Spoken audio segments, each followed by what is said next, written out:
Great Expectations. Chapter 1. One cold gray afternoon in the middle of winter, a small boy sat alone near the marshes. He was crying. That small boy was me, Philip Pirrip. As my name was difficult to say when small, my name became Pip. I was crying because it was Christmas Eve, and I was an orphan. My parents were dead. So were five of my brothers and sisters. This happened when I was very young, so I did not remember them. I had lived with my sister and her husband, Joe Gargrey, for most of my life.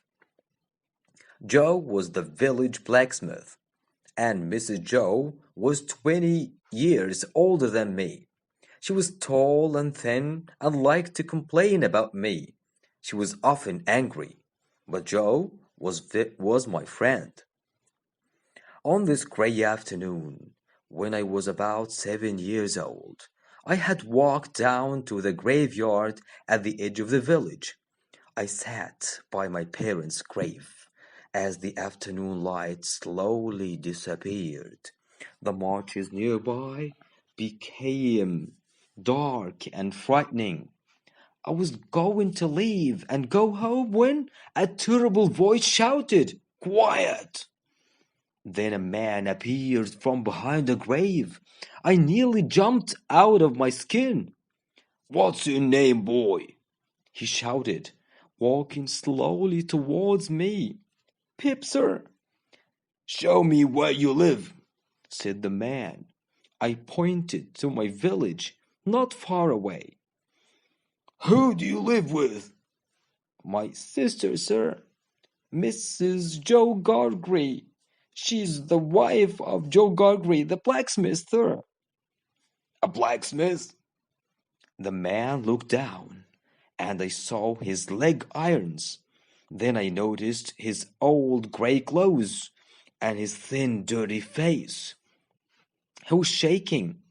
Do you know what a blacksmith file is?"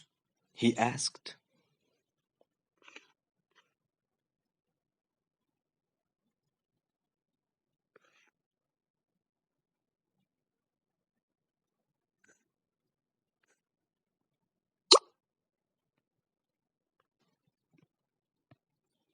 "Yes, sir."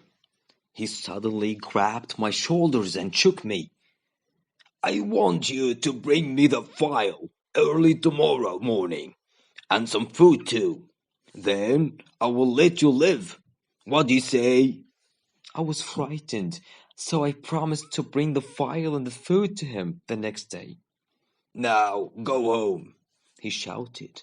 I ran until I could run no more. When I looked back, I saw the man far out on the marshes, a black shape against the angry red sky. Once I got my breath back, I hurried home as fast as I could. When I ran into the kitchen, feeling happy to be home safely, Mr. Joe angrily asked me where I had been.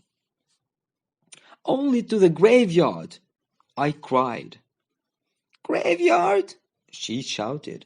"You're lucky not to have been put in the graveyard long ago.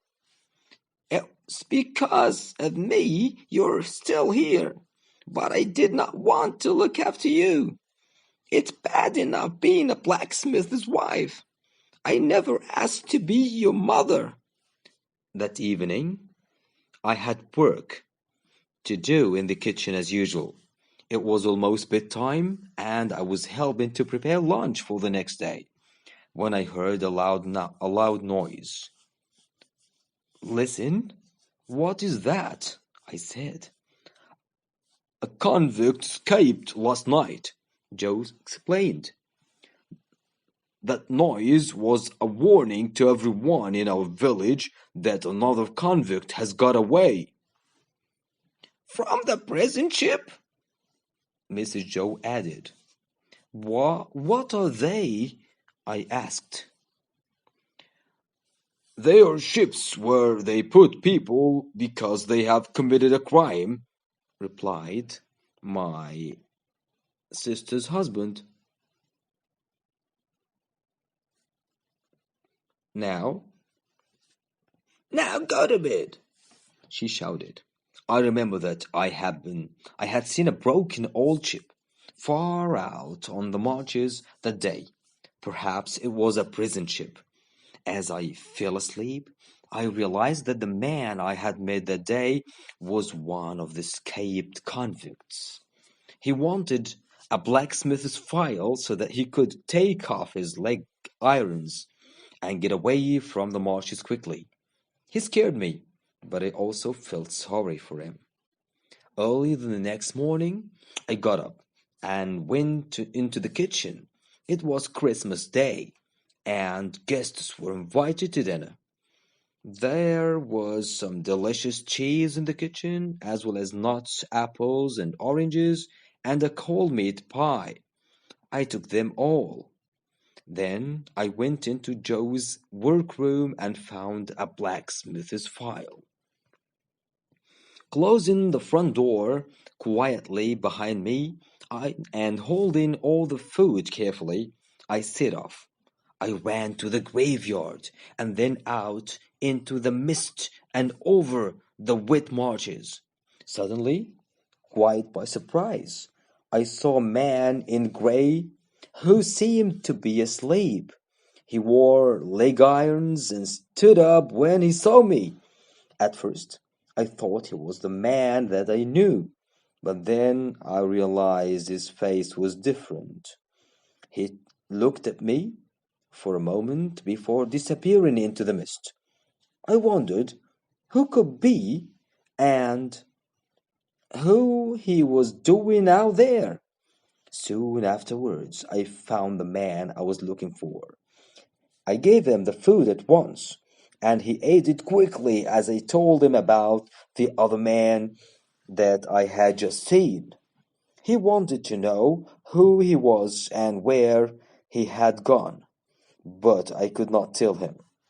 Then, as soon as he had eaten, he took the file from me and started trying to remove his leg irons with an angry look on his face.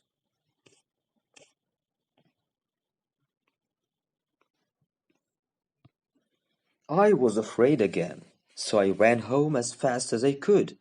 As I ran back across the marshes, I could hear the sound of a file on the leg irons through the mist. Mr. Joe was busy preparing the house for guests, so Joe and I were alone together. I began to feel guilty about the food and the file which I had stolen that morning, and I wanted to tell Joe what I had done. But then I thought he might not want to be my friend if I did, so I said nothing. It was not long before the guests arrived, and we sat down to Christmas dinner. At first, nobody noticed that anything was missing, but then, to my horror, Mrs. Joe invited everyone to try the delicious meat pie that Joe's uncle, Mr. Pumblehook, had given us. The guests happily agreed, and she went to find it. Joe told me I could have some, and I felt very bad. At any moment, Mrs. Joe was going to discover that the meat pie had disappeared from the kitchen.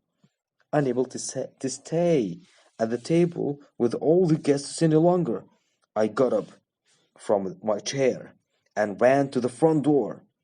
But when I opened it, a group of soldiers entered, just as Mrs. Joe came back into the room shouting, "The pie has gone!"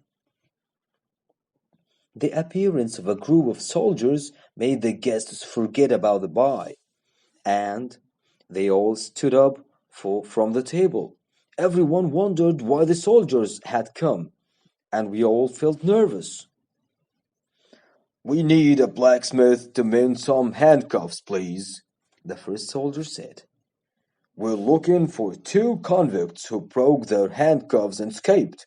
We think they are hiding out on the marches, although they are probably although they probably won't try to get away until tonight."